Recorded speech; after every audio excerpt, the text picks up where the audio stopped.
Seconds. We are live. I'm just going to check with my folks out there who are listening. Welcome everyone to Cold Call Battle 3. This is going to be a lot of fun. Cold Call Battle 2 was absolutely off the charts. We had so many questions. Before we get into anything, let's hope all of you can listen, hear us loud and clear. If you can, just go onto the comment section and just type out your comments. We'll have a look at them. If you can, actually, if you can't hear us, let us know, and we'll check if there's something wrong on our side. If not, just restart your computer or just log back into LinkedIn. I'm sure you can hear us absolutely clear. It's going to be a lot of fun. For folks who are joining us for the first time, let's give you some context of what Cold Call Battle is and why we're doing it in the first place. One of the biggest, I think, channels that work for a lot of sales folk is picking up the phone and making those phone calls, making those cold calls out there, right? And I think this is one of the initiatives to try and help everyone get better at that, irrespective of whatever you're trying to sell. And we thought one of the ways we can do this is try to simulate an almost live scenario, right? This is not actually live, so we're not actually calling any prospect. But then what we have here is we'll have folks going up against each other. One person is the caller, the other person is the prospect. So you kind of hear both sides. And at every juncture, we'll always sit down, we'll have a quick chat on what we felt, things that worked, things that could have gotten better. And we'll try and vote, us, of course, and then the audience as well. We'll try and vote whom they thought had a really great call. But of course, then just to call out, it's not a reflection of who you are as a caller. Normally, I've seen some of the best callers out there just really tense up right at that moment and lose their step. And this can happen to absolutely anyone out there, right? So this is almost a real scenario. So don't worry about that. And just for the benefit of all, I've also kind of hinted to all of our callers today is to go a little easy on each other. We had some crazy calls last time where we had the phone shut out in like almost 5 to 10 seconds. And that's good. And that's good for the way so that we know how we can move on. But this time we will go, there might be a couple of easy options, but we're not going to be super hard on each other as well, because we're here to learn. We're here to get better at calling itself, right? So hope all of you are excited. Hope all of you are there. I'm sure you've got all your fan favorites. We ran a poll, in fact, a couple of days ago to see whom they think is going to be the winner. We'll see. I'll announce those results right at the end and see if the audience kind of got that right. So the voting is very simple. After every call, if all of you feel, hey, I think this call was really good, or this call could have gotten better, did that. Oop, I think we just lost each other for a couple of seconds. I want to just check if we're back. Are we back? I think it's just your connection. I think I can see. Oh, that was mine. Okay, awesome. I know we're back because I can see Ronald's mic illuminating different colors. So that's my reference point to know if I am back or if we've lost anyone. But yeah, awesome. That was me. We'll keep it at that. Okay, why don't we begin up? So quick introduction for our callers today. Today we have Jake Alba. Jake, the Alba pause. Alba is got a reputation behind him. He's one of those rock star callers. He's going to tell us a little bit about what he means in this short video as well. He spoke about no pressure prospecting, and I'm sure we're going to see glimpses of that while he's calling today as well. So Jake Alba is a sales leadership consultant at Sandler Training, Utah. So welcome, Jake. Pleasure having you on this CCB3. Yeah, thank you. I'm excited to be here, ready to get started. Awesome. Our second caller, our second guest whom we have today is someone that most of you are quite familiar with, someone who's been in the scene. We've got Ronald Noronha, business development, who takes the business development full cycle at Dooley. Ronald talks about his three-step process, if I got that right: permission-based openers, the traps, and social proof. We're going to see more of that live in action. So Ronald, welcome to CCB3. Thank you so much. I've learned a lot of what I've done from Saad Khan, so I've been trained really well. Oh yeah, Saad's a good friend. Saad's someone who I've spoken to quite as well. So if you're one of Saad's boys, I know it's going to be really heated up battle today. He's a rock star sales manager. So looking forward to seeing what you can do today. Awesome. Welcome to this. And lastly, we have Zack Bauer, who's an AE account executive at SellX. Hey, Zack, welcome to Cold Call Battle 3. And Zack was talking about, is there really a perfect pitch? He has a different opinion that there's no real perfect pitch out there. So we're going to see what Zack actually means. But Zack, welcome to CCB3.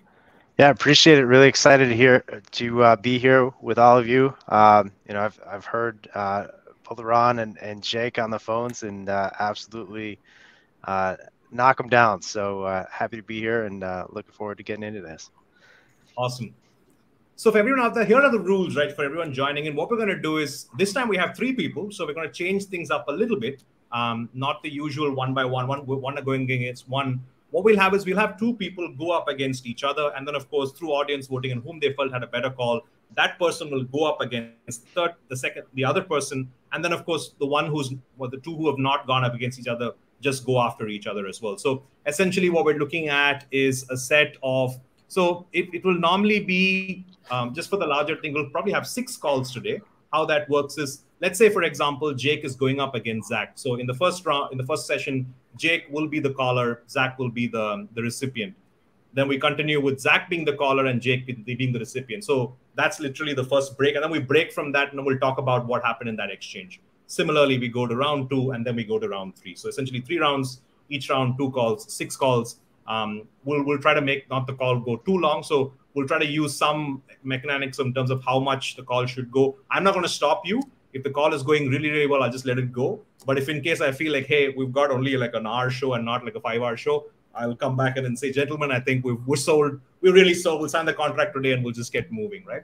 And to keep things simple this time as well, what we'll do is you will be selling what you're actually selling today. So whatever product you're trying to sell today to your ICPs will go there. And Ronald brought up a very interesting fact, is the fact that all 3 of the gentlemen joined here today are actually selling to a very, very similar ICP, the CROs, the head of sales. So that's a great thing. So it's an awesome that the fact that we're selling to very similar ICPs. So each one kind of knows that persona really, really well. So they can actually wear the hat of the relevant prospect as well when they're picking up or receiving that call.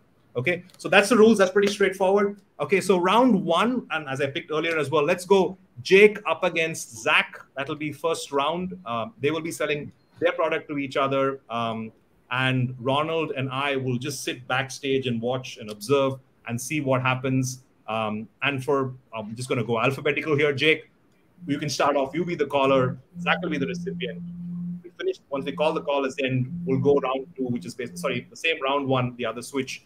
And then I will come back, Ron will come back, and then we'll sort of work. Yeah, we'll just do that. Okay, here we go. I'm just going to go away along with Ron. All the best, gentlemen. Let's do this. Okay. All right. Ring, ring, ring. Hello. Hey, is this Zack? Yeah, who's calling? Zack, this is Jake Alba with Sandler Training. Hey, Jake. What can I help you with? Not sure if that name sounds familiar or not. No, I haven't heard of you. Okay. I wasn't sure if you would. I guess, is it okay if I briefly explain why on earth I'm calling, and then you can let me know whether or not we continue the conversation? Yeah, you know, I'm just getting ready to step into a meeting here. Can you make it quick? Yeah, I'll be brief. I definitely want to respect your time. So, Zack, I'll just get to the point. You know, when companies similar to yours reach out to me, I hear a few things. One of the big ones is, you know, they say, I'm frustrated that maybe we're not getting in front of enough of the right people. Another thing that I hear often is, you know, we're concerned that maybe we are getting in front of the right people, but for whatever reason, you know, we're not closing deals as quickly as we'd like. And then the last thing that I hear is, you know, we're upset that maybe we're discounting heavily in order to keep up with the competition. I guess I'll pause there, Zack. I don't suppose any of those are relevant to you or your world, are they? Yeah, you know, we, like anybody, you know, we're always trying to figure out ways not to discount and, you know, keep our margins intact. But it seems like, you know, everybody and their brother's got a trick to kind of handle that. So how do you approach that? Yeah, and there's no trick, right? The primary thing that we've been able to help our customers with is just have a real conversation with their prospects and fully kind of understand exactly, you know, what's going on, why they're discounting, and really we just teach them that you don't need a discount. But if you're having a conversation where you can uncover the real reasons to why, your solution may be beneficial, and you can add enough value, then there's absolutely no need to really lower your price or cut prices. So, I don't suppose that would be worth us maybe lining up 10, 15 minutes sometime this week to kind of dive a little bit deeper. I know you're running into a meeting right now. Yeah, I mean, I get a lot of calls like this. It sounds like you guys are offering some sort of training. Would you mind just sending me a quick email, and I can take a look at it, and if it's interesting enough, I'll get back to you when I have some more time. Yeah, I can absolutely send you something over. Just is it okay if I'm frank with you here? Yeah. So a lot of times when we hear that, it's just a polite way for somebody to say, "Hey, we're not interested." That email's probably just going to end up in our spam box or our junk folder. That's not going to happen here, is it? I mean, I get a lot of emails. What are you getting at? What I'm getting at is I don't want to just send you over some generic stuff that makes zero sense or that's not relevant to you or your business. So what I can send over is a brief questionnaire. That questionnaire is going to help to identify and highlight some of the areas that we've helped other companies similar to yours. And it's really going to help us to have a meaningful conversation. If I send that over to you, would you be willing to fill that out and send it back to me?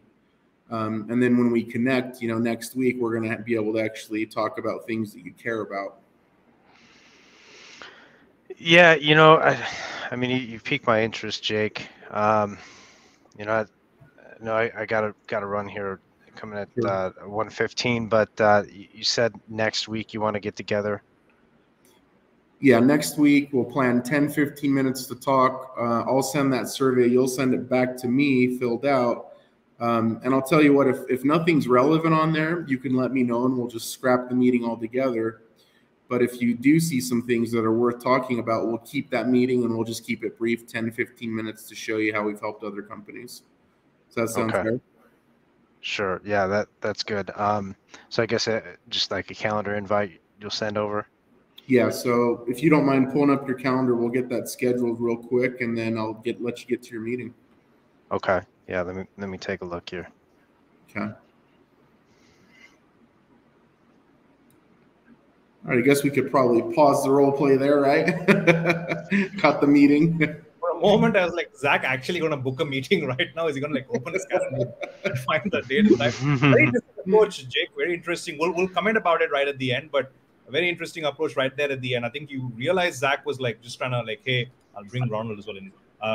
Zack was trying to sort of sideline you right at the end. Very interesting. But we'll discuss this after Zack's call, and then we'll hear Ronald's comments, and we'll have what folks are saying out there as well. So cool. Here we go. Round one, second part of round one. We'll go backstage. Over to you, gang. All the best, Zack, now. Cool. Ring, ring. Hello. Hey, is this Jake? Yeah, who's this? Hey, Jake, this is Zack. Would you mind if I let you know why I reached out to you?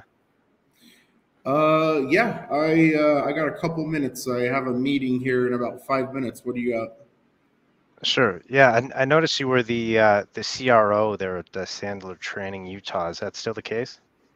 Yeah. Yep. Okay. Yeah. So most CROs that I've been talking with are pretty focused on creating a top-notch, outbound team. But a lot of them seem to run into, long ramp times for their BDRs and a complicated tech stack, and frankly, a fairly high turnover rate among their reps. I was curious how you're navigating that there at Sandler. Yeah, I think we're lucky. We don't have too much churn. I know that's pretty common with BDRs or SDRs in today's market. But I think the reason why is just because we do a pretty good job with onboarding, training, and helping them ramp properly with some clear expectations. But yeah, I'd be curious to know, what you're running into or to hear your side on that. Yeah, so that's great to hear, right? I mean, if you're able to shorten that ramp time and get people, active on the phones and sending emails and being effective. That's good to hear. I guess what do you attribute that to? Do you have, kind of a stout training in place? What's that look like for you? I think it was mostly by trial and error, right? It's just we figured some things that didn't work, and then we just took the hard path, I think, to figuring out some of the processes we have in place. I wouldn't say they're perfect, but they're doing okay now. So I would just attribute it to trial and error and kind of figuring it out the hard way. Okay. Yeah, so I'm sure you're pretty well versed in some of the other options that are out there in terms of software, like reviewing game tape through like Gong or Chorus, or maybe running sequences through something like Outreach or SalesLoft. Are those a part of your day-to-day operations there too? Yeah, we don't have anything that specifically like we use for recording or reviewing calls. But we do use Outreach currently, for our cadences or sequences. Okay, gotcha. So it sounds like you've got a handful of different softwares that you work with day to day. Yeah. Okay. I guess to give you a little bit of context, Jake, SellX is an outbound sales platform that really incorporates a dialer and sequencing and also robust data all in one place. And we've also got access to a marketplace of skilled BDRs that can help augment your team and help you scale as needed. Not sure, how growth minded you are at this time. But if you were to, expand your team, what would that process look like for you? I guess we're always interested in growing. Maybe you could tell me a little bit more about like how your team augments, the growth for other companies. So does that so they would sign up and use your stuff, or would we be able to use just the SDRs, or is it like a whole package? What does that look like? Yeah, so there's a couple different ways to approach that.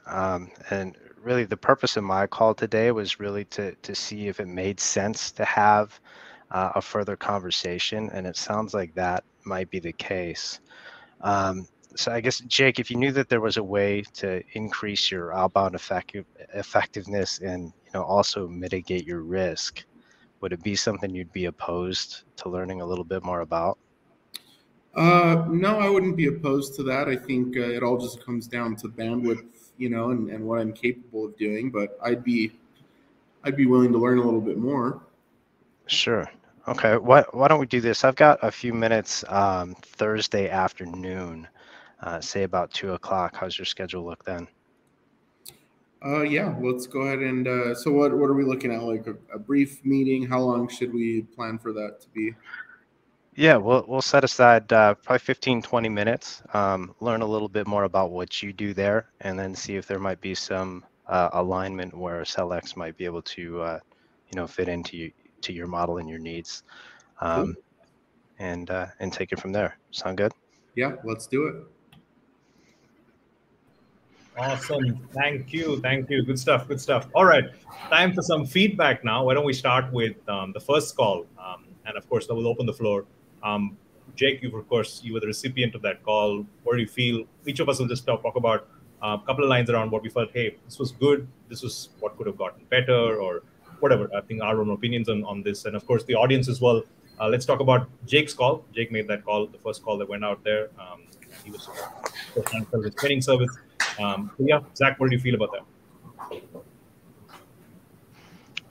Yeah, so I appreciate you going a little bit easy on me there, Jake. Just kind of getting spun up here into the outbound role specifically for SellX. But I think the way I built that approach is pretty similar to how I've worked with clients and been successful over the last few months. Just really focusing on highlighting a problem, throwing in some proof, and then persuading that a further conversation is potentially valuable. So yeah.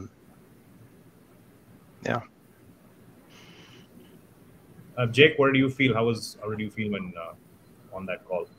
With Zach's call or my call? Zach's call, yeah. Oh, Zach. Yeah, No, I feel like I feel like he did a good job because I wasn't giving him too much at the beginning. And so what I was kind of looking for was a little like nugget that like I could attach to. And then I finally gave him a little bit to move forward on. And like he picked up on that right away and kind of moved the call into the direction that I was hoping to go. And so he did a really good job focusing on that and then aligning with kind of what my needs were to book the appointment. So I think he did a good job picking up on that and then transitioning and pivoting really well. Awesome. Ron, any comments on that call, the most recent one, the one that Zack made? Yeah, I mean, both of them, like we all learn, you have to be you have to be a consultant, right? In sale, you need to sell the meeting versus sell the product, and I think both of them did an amazing job. Like in Jake's call, like the most typical objection: send me an email.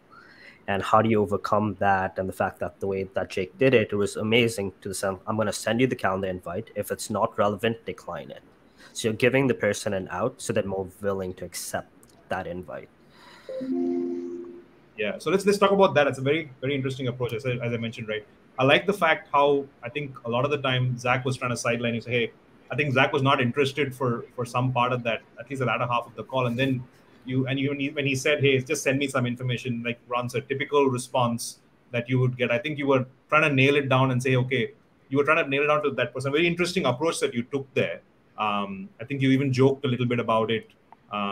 And saying something around "You're wasting my time," or I forget the exact words that you used. That was a bit of a risk, though.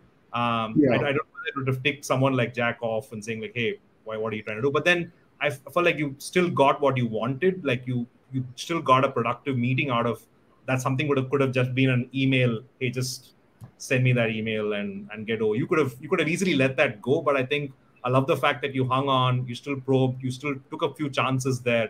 I think that was super. I think I really love that very much. That approach is really good. Zack, how did you feel? You were the guy receiving that call. Yeah, Jake, your approach is one that I've admired for some time now. Just in that you're not phased by those sort of, I guess brush offs, if you will, and you kept a consistent tonality, and it didn't feel like high pressure at all. It was really just in a way that kind of drew me back into the conversation. And I think once you kind of peel back the layers of like what you would include in that email, it was just a really good way to kind of tie it all together and make it worthwhile. So really appreciate that. Awesome, thank you.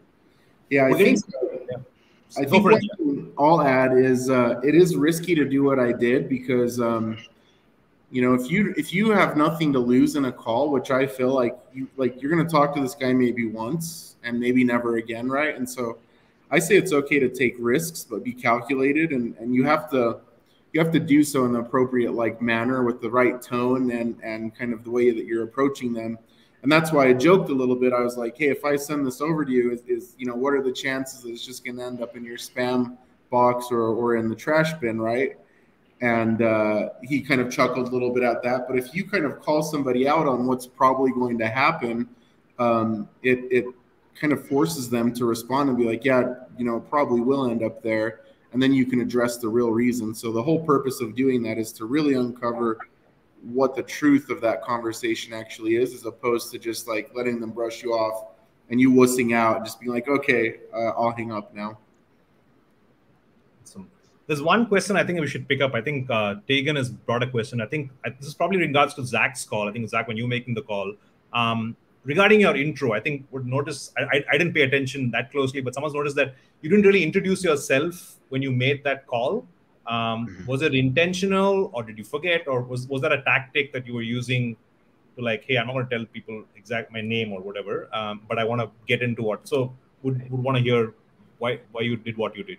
Yeah, so that the vast majority of the calls that I make, I typically don't lead with a company name, because sometimes I think that can box you into feeling like a sales call, and that's not always the case, right? But for me, I've just found it's a very natural progression just to treat people more like an acquaintance more than a prospect, And the way I do that is, hey, this is Zack. Sometimes I'll throw in, hey, you weren't expecting my call. Would you mind if I let you know why I reached out? And oftentimes it's just, hey, would you mind if I let you know why I called? And that's often enough just to get the door open and start the conversation. Interesting, very interesting. Awesome. It's going to be a super tough. We're going to let the audience just, because I feel like both of you were really good on this one.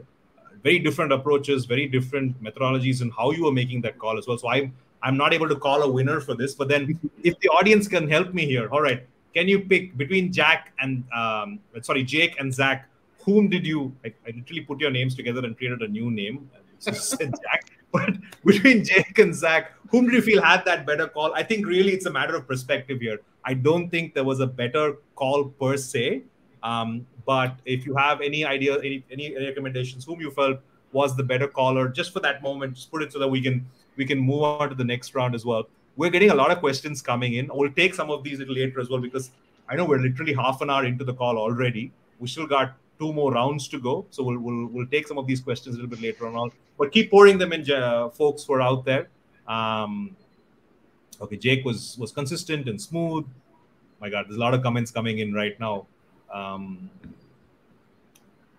Okay, all right. I want to give, again, this is just perspective. I just love the way Jake ended that whole call. I think it was a call that was going nowhere, but somehow from somewhere he took a chance, took a risk, jumped in, and was quite successful with that. But Zack, your call is equally good, of course.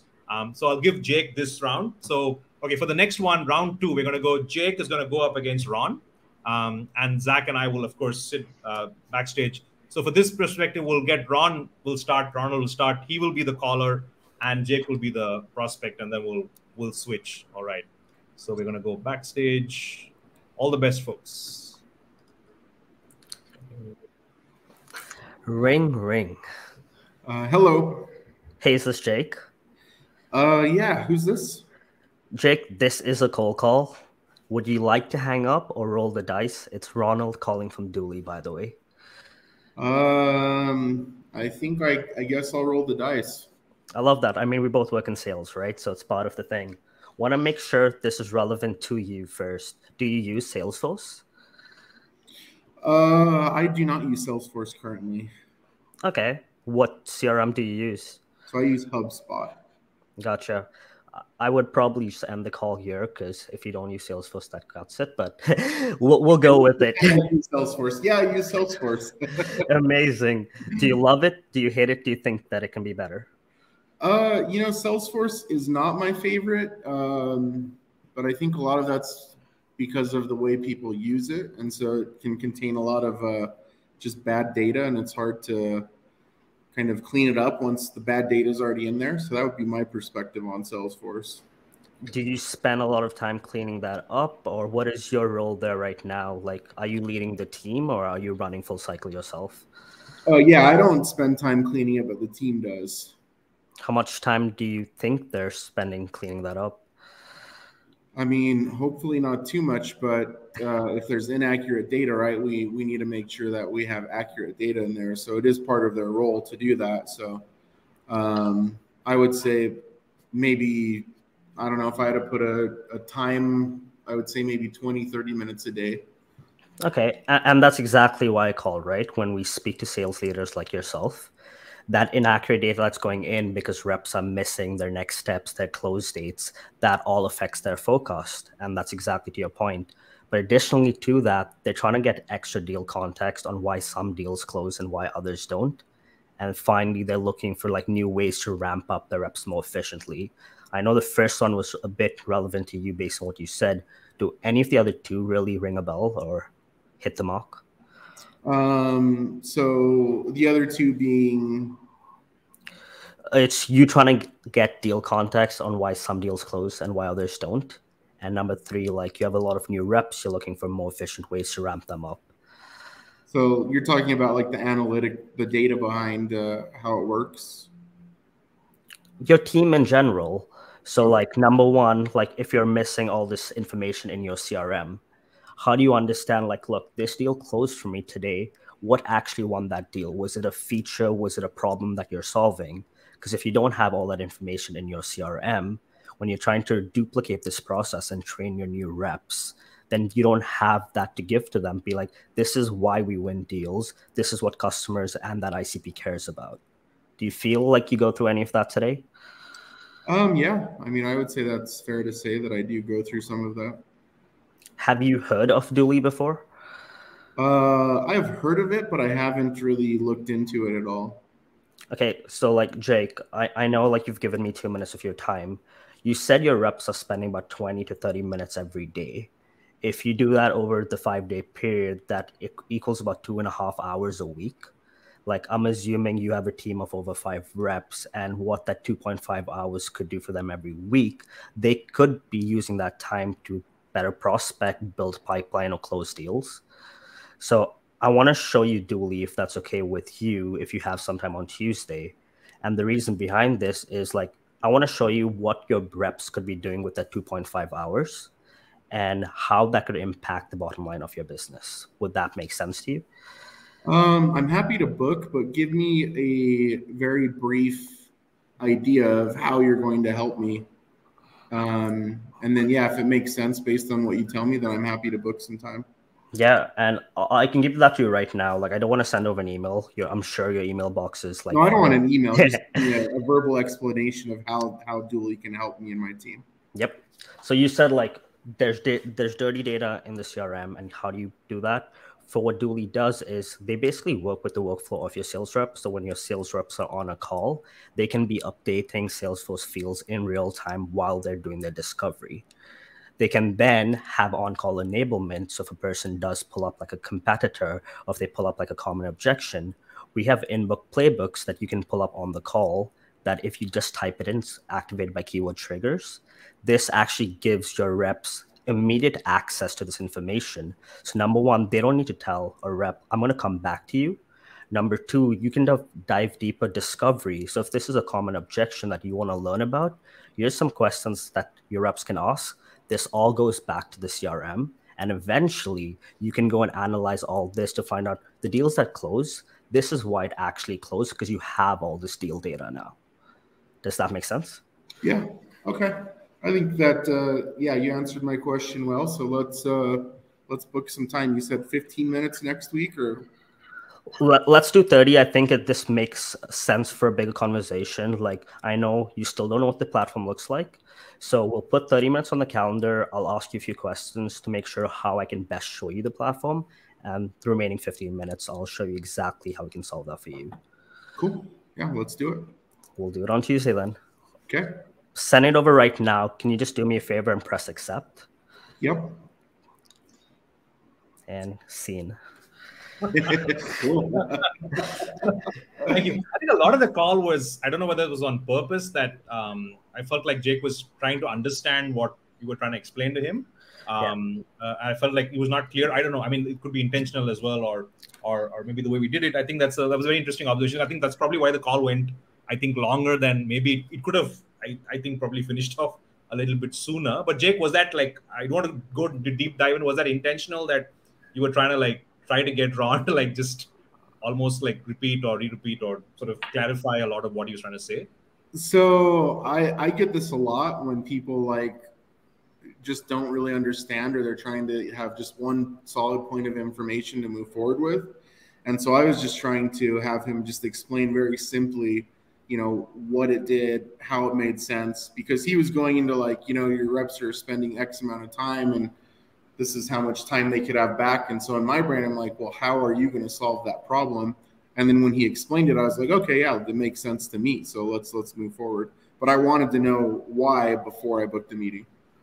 Awesome. Well, I think that's a very big point. Right? I think the simplifying some of our conversations sometimes, depending on who the recipient is. But I think Ron played it nicely, and he was trying to figure out. I think he was trying to simplify it in every iteration of how he was trying to explain what Dooley did. But that was good. That was good. And it's also a weird thing. Like for us, anyone that doesn't use Salesforce, we can't sell to. So we would generally just end the call there.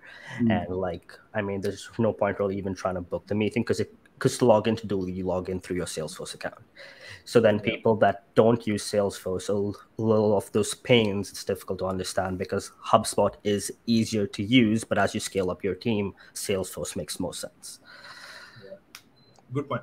the couple of comments that came up as well. Let's quickly just take one. I think someone's asking, hey, do cold callers, do sales actually, are cold callers given this much leverage? Typically, when someone talks to a tech leader, they're not given. Hey, just to announce to everyone, we're intentionally not doing that. We're not cutting calls within like the first 5-10 seconds. At least in this iteration, I think the opportunity here, we're trying to focus on how each one is pitching and what are they trying to do and how difficult the prospect is making during that initial thing. Of course, in a very live scenario, you're going to get a good chunk of folks who are going to just straight off the bat try and reject you.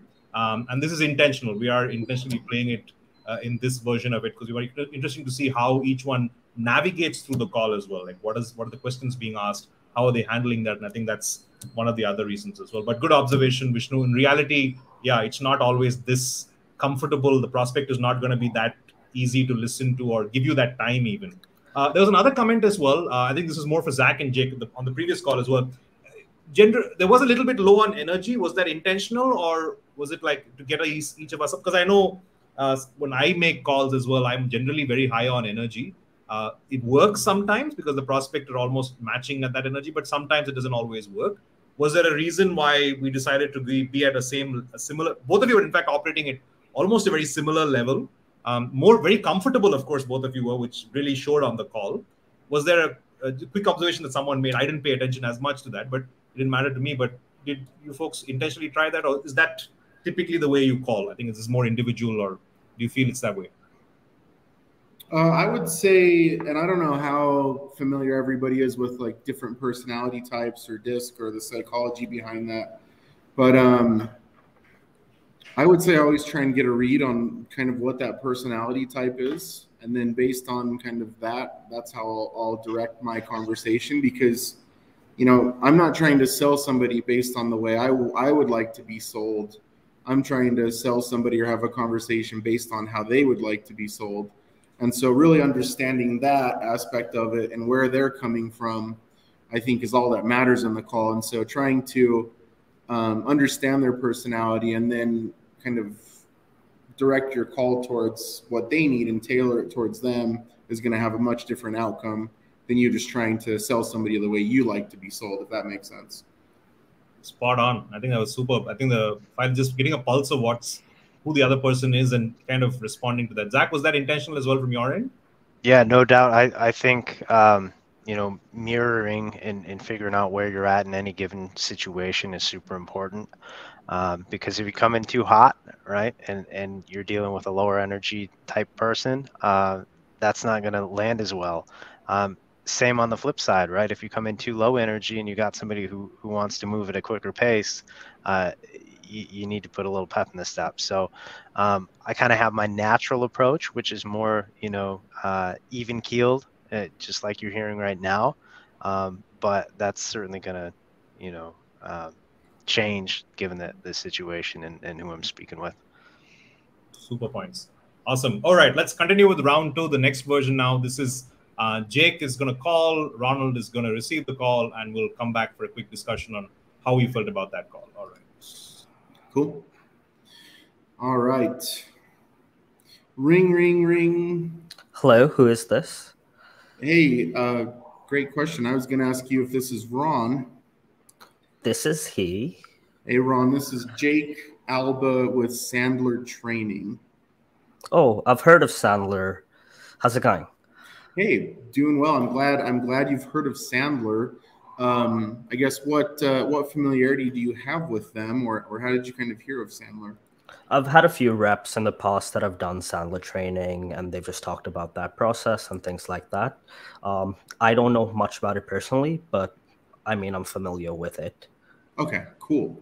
Well, I'm glad you kind of know, I guess, who my company is then. So I actually work with very successful business owners. And I believe you're the CRO, if my notes are correct here. Yeah, I am still, I hope. Okay, awesome. So we work with a lot of CROs, and as you mentioned, you've probably run into quite a few reps that have used Sandler or have taken that training. Do you work with anybody currently that's doing the Sandler training, or is that just from previous roles? I think there's one or two that I hired recently that have done it. Like right now, we are using JB sales training, so we're getting all the reps trained up that way. Oh, cool. Okay. Yeah, it's not uncommon to connect with business owners or CROs that have some type of training in place. I guess, would it be okay if I briefly explained, what we do here at Sandler, and then you can decide whether or not we continue this conversation? Yeah, salesperson, like I'm gonna give you 2 minutes because like I understand how hard it is to do what you're doing. Sure. Not sure how relevant it would be, but let me know like how does this change? How does this differentiate from JB sales, and what else do you offer? Yeah, and I guess some of the big things that we focus on are more just having disarmingly honest conversations with people, and really kind of understanding what it is that they need, or potentially what they're trying to accomplish within their business. And some of the things that we focus on with companies, when they reach out to us, they tell us things like, hey, we're really frustrated that we're having to heavily discount in order to keep up with our competition. Another thing that we hear quite frequently is, we're concerned that we can book a lot of meetings and we're having good conversations, but then we are getting that dreaded, hey, let me think about it, or people just aren't responding, after they've already pitched or given a proposal. And so the deals are just stalling out. And then the last thing that we hear is some businesses are under a lot of pressure and they're a little bit worried, that maybe their margins aren't where they need to be. I guess I'll pause there. Are any of those relevant to you or your world right now? I mean, I would say the first and third, like looking at the economic climate right now, a lot of people are not buying products in our industry. So just like yes, we are heavily discounting. How would you combat the discounting approach? So this is how I would do it, and you can let me know what your thoughts are. And I'll ask you an honest question. Is that okay? Sure. Okay. So if you were going to buy a product, let's just use a car for an example, right? Let's say you're looking at a Mercedes, and it's the car that you really want. Let's say you have the money to buy it, but it's a little bit more expensive than, an economical car like a Toyota Corolla. Both cars are going to kind of do the same thing, right? But one's going to have a lot better performance. It's the car that you love, and it's just something that you've dreamed of having. So I guess I'll ask you this question. Is cost the most important thing for you, or is having the peace of mind of having something that you actually are going to love and enjoy, and it kind of fills all of the needs that you kind of have? What type of person are you, I guess? I mean, I do look at cost definitely. Like, I mean, I might be a CRO, but my car just takes me from point A to point B. So yes, I do want something nice to drive, but at the end of the day, it's just how I get there. So for you, you're the type of person, like, you don't care how you get there, even if it's the car that you love and it's going to perform a lot better than the normal average Toyota. You would still go with a Toyota, then, is what I'm hearing? That's where I started off, so I never forget that. Okay. So here's one thing that we teach with Sandler is you don't have to discount, but you have to truly understand and value your product. So the reason why sales companies maybe are discounting and why they may have a culture of discounting is because maybe they are not fully valuing like the worth of their product. And so oftentimes it's a disservice to just throw out a price and discount and give something away, and you're not even getting the true value, of the worth of your product. Now, I don't suppose maybe setting up a conversation. I know you said you only had 2 minutes. We're way beyond that now. I don't suppose setting up some time to do a brief 10, 15-minute call to discuss how we can help your reps to not discount is even worth a conversation, is it? Before I answer that question, Jake, do you mind if I ask you one thing? Absolutely. What does pricing look like? Pricing can vary. So the reason why I don't just throw it on any price is because we like to customize a package that fits exactly what you're looking for. And so if you need like a price range, I guess I'll ask this question in return. Do you have a budget set aside for this type of thing? It's what I'm spending on JB sales right now. So based on our conversation, I would decide which one would be the Toyota or the Mercedes. So I think it would be a little bit too early for you to base, your judgment call off of price alone. And so correct me if I'm wrong, I think it might be advantageous for you to learn a little bit more about what we do, how it works, and how we've helped other companies similar to yours before you just make a hasty decision. So I guess I'll ask again, would it be worth risking a brief 10 to 15 minute call to show you that? Yeah, I have time next week, maybe Thursday. Okay. So let's do this because I don't want to waste your time. I do want to be respectful of that. I'll send over a brief questionnaire.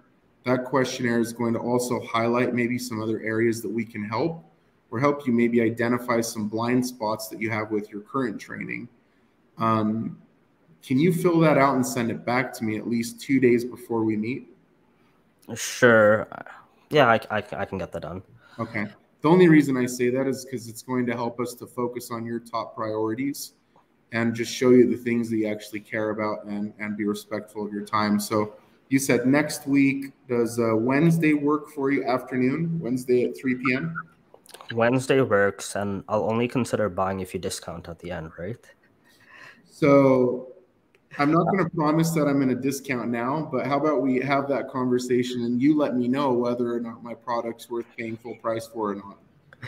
Cool. I was just doing that as a joke at the end. Hey, awesome, gentlemen. And actually, thanks, Ron. I think you were actually giving a lot of stuff for Jake. I love even that opening, right? The fact that you were saying, hey, I already used someone else. So it put Jake on the spot of how is he going to pitch against competition? How is he going to try and navigate his way? I also love, Jake, the whole piece around pricing, right? I think, and this is a good question for everyone out there, all you sales folk out there who are on the call right now. If someone asked you pricing right off the bat, knowing that they possibly use competition or someone else, would you reveal pricing right off there? I mean, some of the pricing is, of course, is visibly available on websites so people can actually go and see it. But how would all of you handle pricing? If the pricing discussion comes up, would you reveal it right there? I love how Jake took that pricing discussion because it was a very, and I have a feeling this is probably why you did it. If in case you were higher than the competition for whatever reason, it gives Ron the opportunity to just say no right there. And like, listen, I can't afford this. There's no way we can pay for this. I'm not going to move. I've already got stickiness with an existing player. Why would I choose to move paying more money? Even if there's value you can show me, which Ron, obviously Jake didn't have the time to show that while he was asking for the call. Was that why you did it, Jake? As in, very interesting approach towards pricing.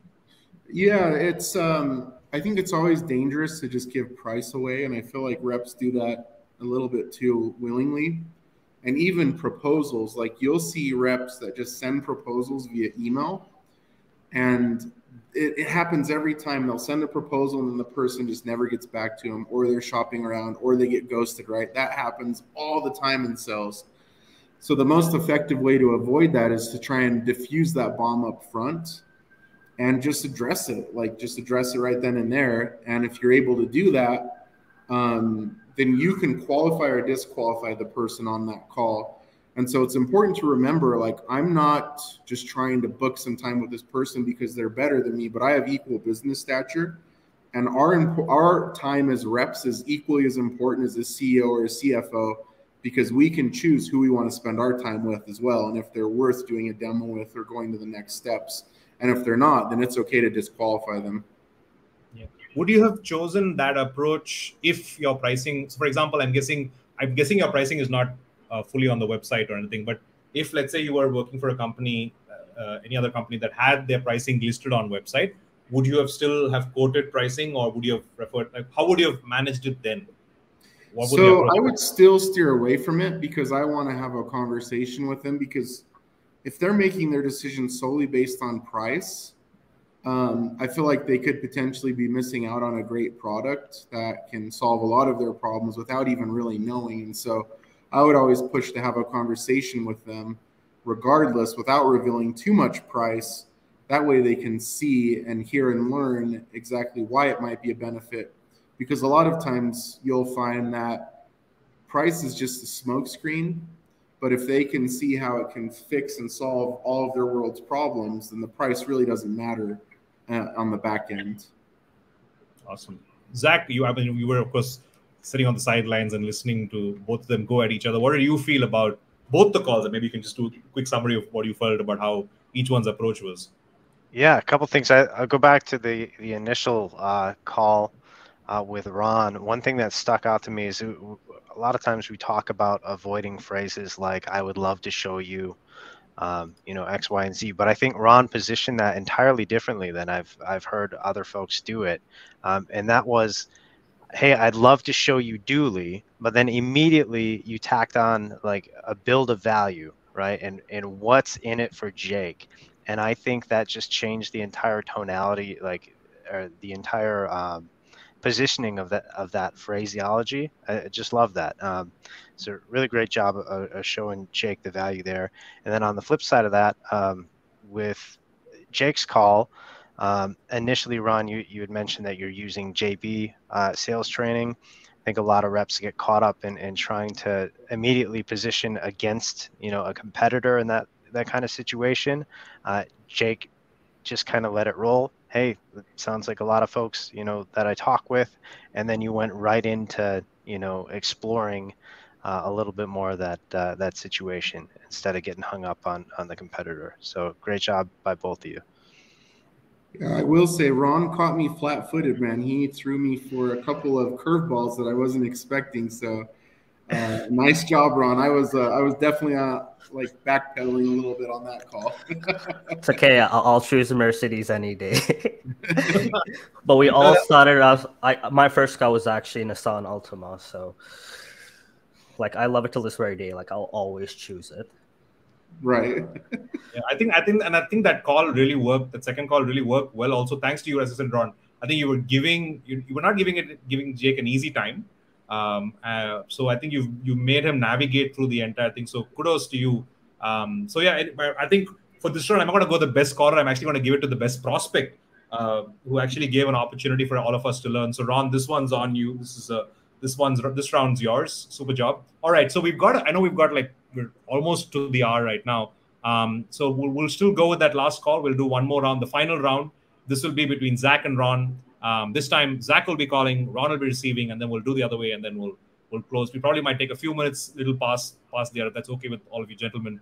We'll just a little bit round that up. So finish the last round. So this one, Zack calling, Ronald receiving. This will be the final round. Ring, ring. Hello, who's speaking? Hey, Ron. This is Zack. How's it going, Zack? What is this about? Hey, it's going good. Listen, you weren't expecting my call. Would you mind if I let you know I reached out to you? You have 2 minutes. Give me your best pitch. Yeah, appreciate it. I saw you were at the CRO there at Dooley. Is that still the case? That is. Awesome. So most CROs that I talk with, Ron, are really focused on creating top-notch outbound teams. Would you say that's kind of the case for you too? 100%, right? Pipeline's all that matters, and the way to get it in is have the best reps. Yeah, no doubt. So a lot of folks I talk with, run into issues like having a long ramp time with their BDRs, dealing with a complicated tech stack, or a fairly high turnover rate among their reps. Curious how you're navigating that there at Dooley. I think our ramp times are pretty good. We have an enablement team that gets the BDRs ramped in close to a month to 2 months. Like I know that is better than the industry average. In terms of what was the other two things that you mentioned?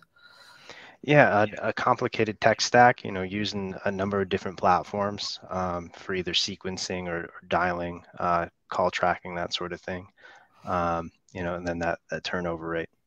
Yeah, in terms of turnover, like we work in this industry, right? You never know. You have to try and keep people happy and ensure that there's a great culture at the company. In terms of tech stack, we have a lot of tools, and like right now it's got to the point where we're going to start evaluating our toolkits and like try and reduce some of those that are redundant to us.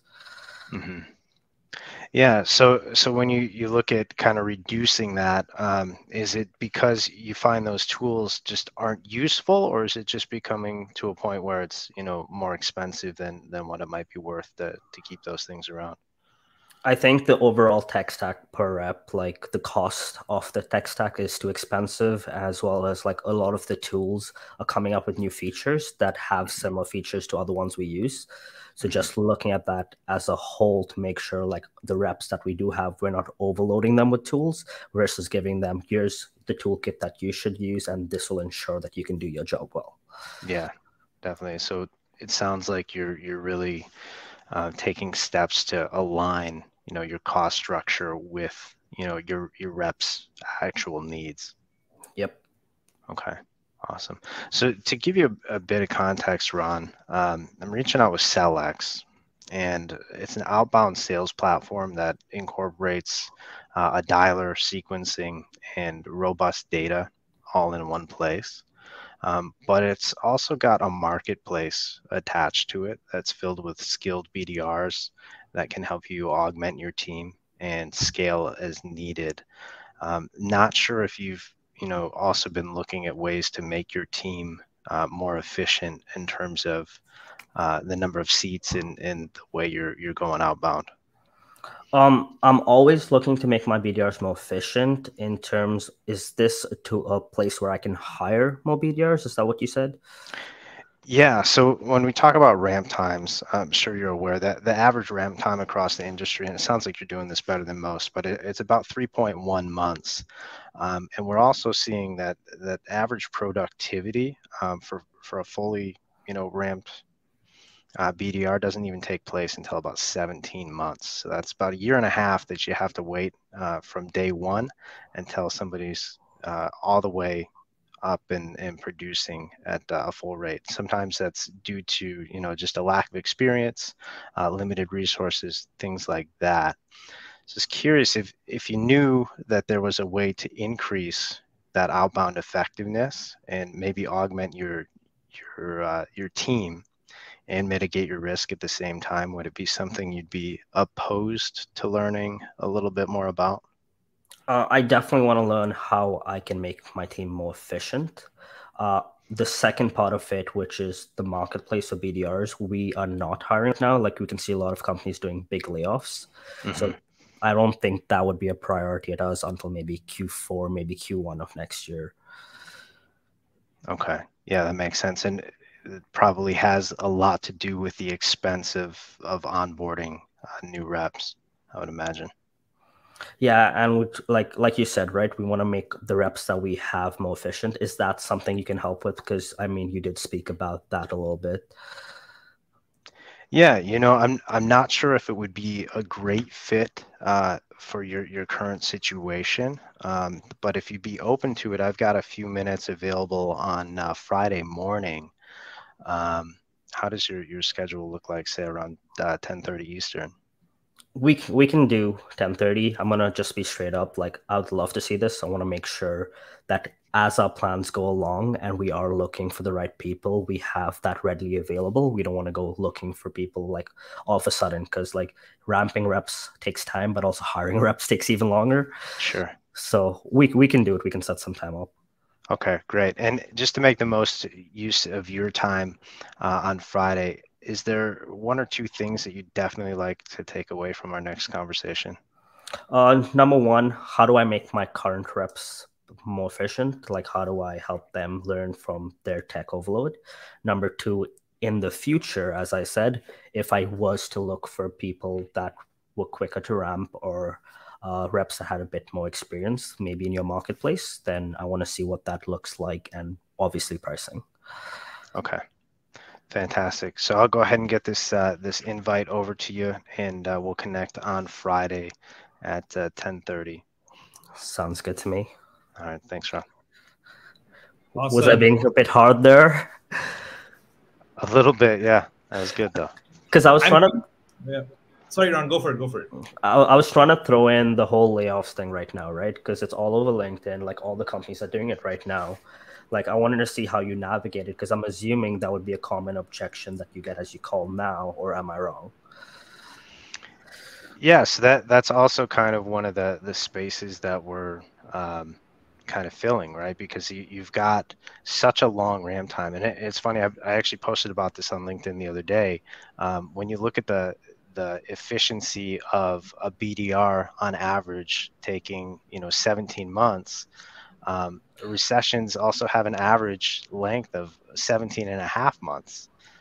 So if you've got a way to scale your outbound efforts without taking on that additional overhead of a full-time rep and risking that kind of turnover, and taking on people that are skilled and already have a good concept of outbound and the process involved, then it's actually an advantage to both leverage a high quality software designed to take the place of a number of other options on the market, and then also access to the marketplace.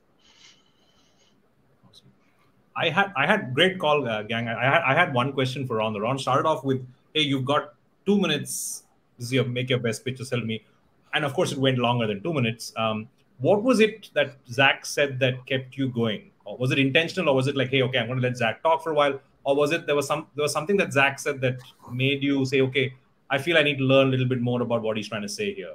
There was something that piqued your interest? Just putting my place in the prospect shoes, like right now, especially with the three of us, when we're selling to sellers, we get this more times than not. When a person gets a cold call, they respect it because they come from that same line of work. They've done it. They've been in our place. So a lot of times they do give us time. And the moment a person gives me time, I know I can actually work to convert them. Secondly, like as you're speaking, it hits with everything that's happening now. You want to try and make your reps more efficient. You want to try and make sure, because there is a lot of churn in the industry. There's a lot of layoffs. How do you keep your current reps happy? So this, I'm sure, top of mind for any CRO out there. So how Zack was going to combat that or show me value is what I was very interested in. And Zack did amazing. Awesome stuff, gentlemen. All right, we'll come back. Last round. This is Ron going up against Zack. We're a little bit past 2 minutes past the hour. We'll not make this a very long call. We'll try and keep it chunk just to be cognizant of your time and, of course, the folks joining us as well. Keep those questions coming in. Keep those options. This is the last round, so we want you to pick a winner after this. And all of you try and put in those names, whoever you felt over the course of all of this, who was that best caller of the day or of the session, per se. But anyways, last round, going to go. Ronald will be picking up the phone now. Last call of the day. We'll just go backstage. Zack, I'm going to call you as the AE you are now. Okay. Ring, ring. Hello? Hey, is this Zack? Who's calling? Zack, this is Ronald. I was just on your LinkedIn, saw an amazing post that you did about 1.17 months ramp up. Got 2 minutes to tell you why I'm calling. Yeah, this is my my cell phone though. How do you get my number? The same way you did it in your last role. We use Zoom Info. Like, did you use a different tool when you were calling? Oh, okay. All right, yeah, go ahead. I got a minute here. It's weird being on the receiving end of this, right? Yeah, it's a little different. Yeah. First things first, congratulations. You just became an AE. Like, that's the role that a lot of us BDRs are working towards. So I want to say that's awesome. How's that transition been for you from BDR to AE? Appreciate it. Yeah, it's been good.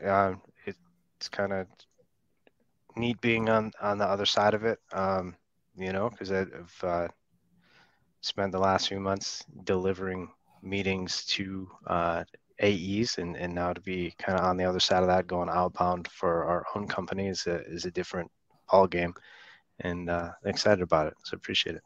Yeah, and I mean the most typical thing we see is like with BDRs, you do a ton of prospecting calls, but when you finally transition into that full cycle role, there's so much admin that comes with an upkeep. Have you faced that yet at the organization? Oh my gosh, that's one thing I'm always trying to find ways to be a little bit more efficient and not do so much paperwork. Yeah, like I know SellX uses Salesforce. How do you like Salesforce and updating your opportunities in that today?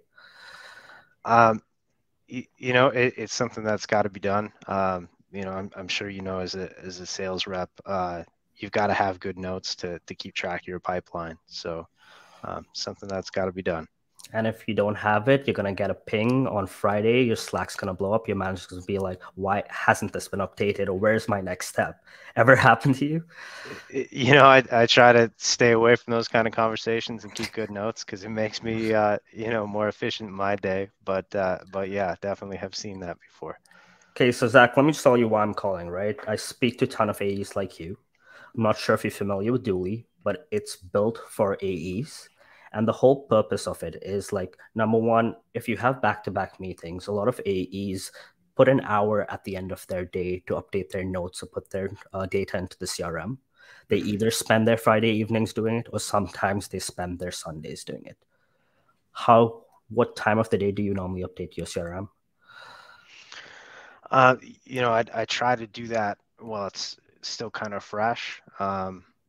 You know, throughout the day and stay on top of it. But yeah, there's definitely cases where if you've got back-to-back meetings, you got to spend that extra time. You know, I found myself at my desk, you know, until 7 o'clock sometimes, you know, just catching up on notes from the day, which is never fun.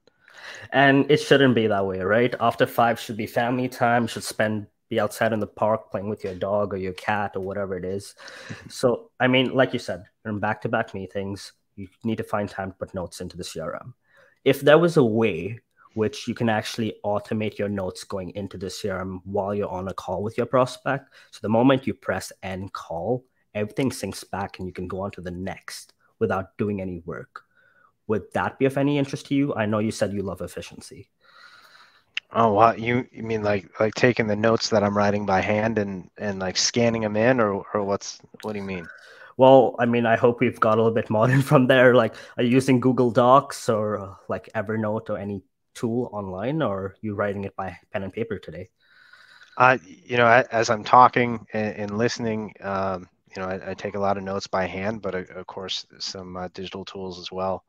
I'm assuming that's why you finish work at 7 o'clock then, because I mean, it is tedious. Like, I know some of us are used to that way of taking notes, but just with the way that the SaaS role has evolved and how AEs do it, there's a lot of AEs that are very successful right now. And what they do is they try and automate every admin process of their work.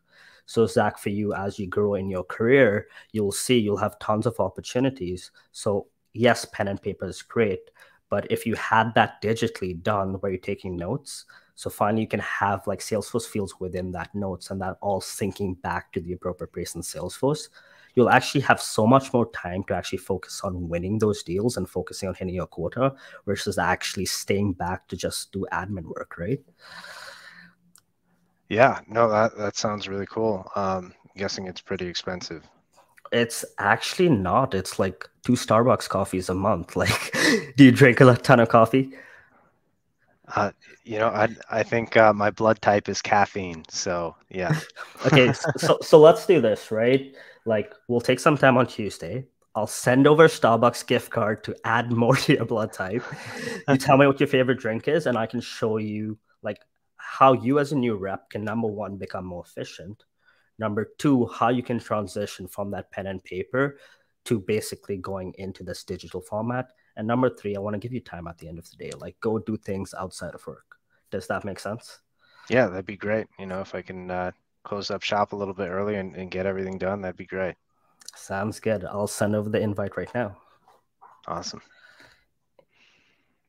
Awesome. Great stuff, Ron. I love the approach here. I mean, wasn't necessarily your ideal customer profile, but you were going to the person that actually feels the most pain.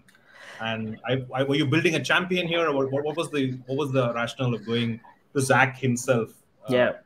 So there's two things, right? There's two approaches. Either you go top down or you go bottom up. For us, the people that live and breathe on the platform are account executives. So yes, like if I do book a meeting with an account executive, to get them to move it up and find that champion or meet the next decision maker is harder. But if we have adoption from them, people that are in the platform every day, and it solves something for them, there's a lot of times where they will take it and they'll champion it up the organization, be like, I need a tool like this. So Yeah, that no, was that the was, approach I was taking. it was super because like when you were playing music and Zach was just following, because you were hitting all the right notes. Everything was like spot on. You were talking his language, and I think he could feel the pain, and he responded naturally to everything that you were saying, right? And it was very different, very nice approach of the whole bottom up thing. Super stuff. Zach, how did you feel on this call? Was you like relating to it in real time, or what? How was that going? Yeah, no doubt that is a real pain, right? Like, even as a BDR, the thing that I always dreaded was the admin things that have to happen, afterwards, because it takes the most amount of time to get your thoughts down and send out emails and do those things. But yeah, no, I felt like that was a really good approach, and I love the idea of kind of getting in the door with the people that experience it the most, because at the end of the day, that's who's going to be able to run it up the chain and talk about how that could improve the business and the efficiency there. So great approach. Awesome.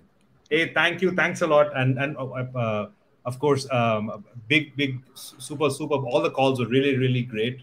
I think Jake had to drop out. Apologies. Of course, we've gone 10 minutes past the hour. And I do thank all of you for staying back, and thank both of you as well, Ronald and Zach, for being on this call, for being superb with this. We have to pick a winner. So all of you, if you can quickly on your chat comments, say who you thought was the best caller amongst all the calls today. We'd love to hear from all of you. And by the way, just quick plug in as well from Outplay as well. We've got something called Call of Fame. If you haven't heard of it, go check out Call of Fame Outplay. What you'll find is a series of call recordings, so actual call recordings of folks. You'll hear the AE trying to pitch something to the prospect on the other end, hearing live calls as well. And of course, if you're an AE or you're an SDR, if you want to submit your call to the Call of Fame, you can. And of course, if we pick your call and put it out there, we'll give you a $50 gift voucher for having published your call out there as well. So if you're interested, go check it out. It's Outplay's Call of Fame. Anyways, do we have a winner? Nobody's typing anything. Come on, gang. We've got Zack, we've got Ronald. Who you thought was the best caller today? Of course, Jake had to step out for a little bit. So Jake, Ronald, or Zack? So I think Sandeep is the winner because Sandeep got all three of us to come on today and do the session. There you go. No, I'll have to thank the larger team, Shobit, Ritvik on the back. They're the ones who did all the heavy lifting. I just landed on the day and did some bit of talking on stage. But thank you, gentlemen. Super stuff. Who's the winner? I can see Ronald's name. Are we going to get Zach's name? Are we going to get Jake's name? I think it's very difficult to pick a winner in all of this.